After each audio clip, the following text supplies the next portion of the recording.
Muy buen día, profe. Mi nombre es José Javier de León Aguilar, con el número de carnet 2021-471 y de la sección técnica EB4AV. En esta ocasión le vengo a presentar mi tarea número 1 de electricidad y electromagnetismo, que es sobre el podcast, y estoy aquí con el invitado, José Fernando Aguilar García. Vamos a comenzar hablando sobre la historia del motor eléctrico. Los primeros motores eléctricos fueron simples dispositivos electrostáticos descritos en experimentos realizados por el monje benedictino escocés Andrew Gordon y el inventor estadounidense Benjamin Franklin en la década de 1740. Así es, el principio de la teoría detrás de ellos, la ley de Coulomb, fue descubierta por el inglés Henry Cavendish en 1771. Aunque no fue publicada, esta ley fue descubierta independientemente por el francés Charles Augustin de Coulomb en 1785, quien él sí fue el que la publicó. La invención de la pila electroquímica fue por el italiano Alessandro Volta en 1799. Hizo posible la producción de corrientes eléctricas persistentes. Después de que el danés Hans Christian Ørsted descubriera en 1820 la interacción entre tal corriente y un campo magnético, y la interacción electromagnética, pronto se hicieron muchos progresos. El francés André-Marie Ampère tardó solo unas semanas en desarrollar la primera formulación de la interacción del electromagnetismo y presentar la ley de Ampère, que describe la producción de fuerza mecánica por la interacción de una corriente eléctrica y un campo magnético. La primera demostración del efecto con un movimiento rotativo fue realizada por el inglés Michael Faraday en 1821. Cuando una corriente pasaba a través del alambre, este giraba alrededor del imán, mostrando que la corriente daba lugar a un campo magnético circular cercano alrededor del mismo. Sin duda, un científico fundamental en la historia del motor eléctrico. Ahora vamos a hablar sobre cómo funciona un motor eléctrico.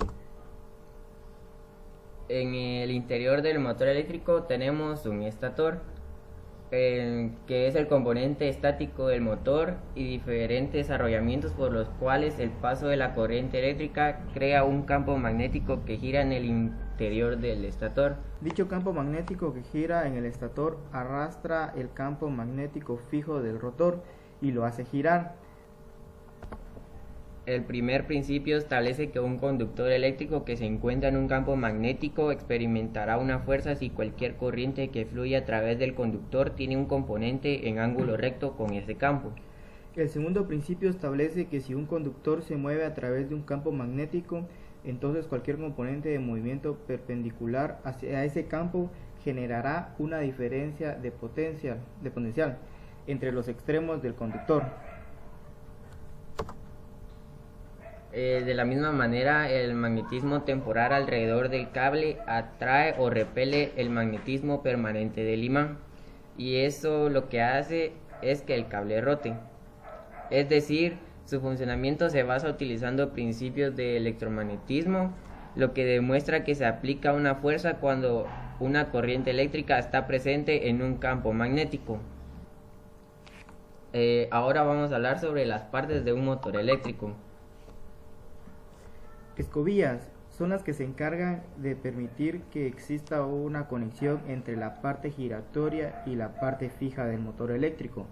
El cilindro, este se encuentra en el interior del anillo y tiene la capacidad de girar con libertad si posee un entrehierro constante. El circuito magnético son aquellos que se componen de chapas magnéticas que se encuentran de forma apiladas y en aislamiento entre sí, las cuales crean en el cilindro del rotor una forma cilíndrica y al mismo tiempo están agrupadas de manera de anillo en el estator.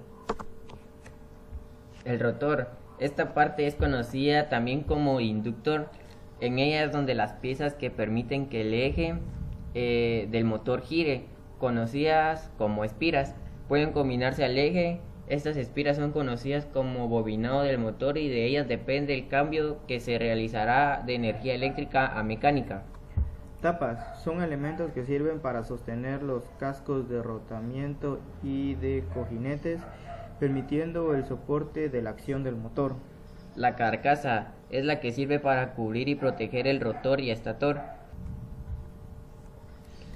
Base es la parte que sirve de soporte para toda la fuerza mecánica con la que puede operar el motor eléctrico. Esta puede ser lateral o frontal.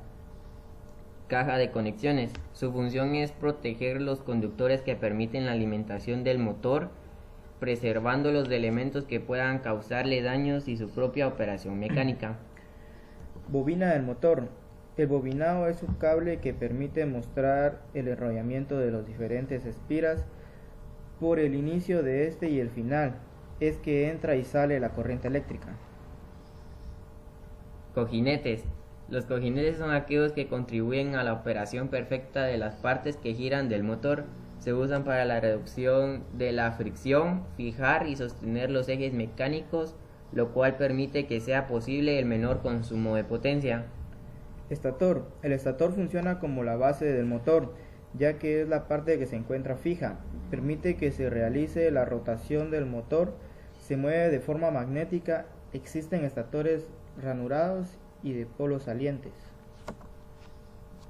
Ahora hablaremos un poco sobre las características de los motores eléctricos.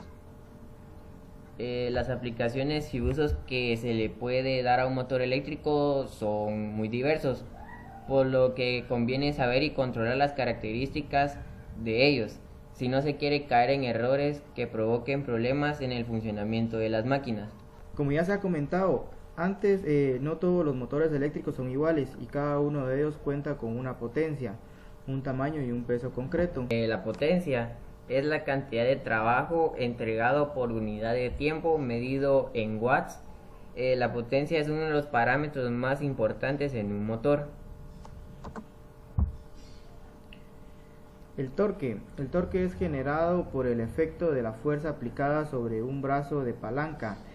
La velocidad sincrónica ns, revoluciones por minuto, de un motor de inducción trifásico se obtiene considerando la frecuencia de la línea F y el número de pares de polos.